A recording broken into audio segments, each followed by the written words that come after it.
Dünyaya meydan okuyan Rusiya imperiyasına karşı qeyri-bərabər savaşda öz istiqlalını qoruyan gəncə 10 minə yaxın şəhid verdi. Cavad xan və oğlanları da ön sırada. Şəhidlərin minə yaxını qadın və uşaqlar idi. Cavad xan öldü, məğlub olmadı. Çox keçmədi, Bakıda Qoşaqala qapıları önündə Hüseynqulu xan Çar generalı Sisyanovun boynunu vurdu.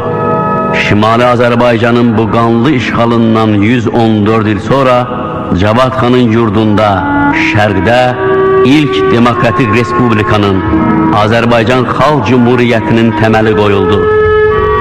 Bugün dünya dövlətləri sırasında öz yeri olan müstəqil Azərbaycan Respublikası varlığını, öz həyatını vətən yolunda qurban verən Cavad xan kimi şəhidlərimizin qanına borcludur.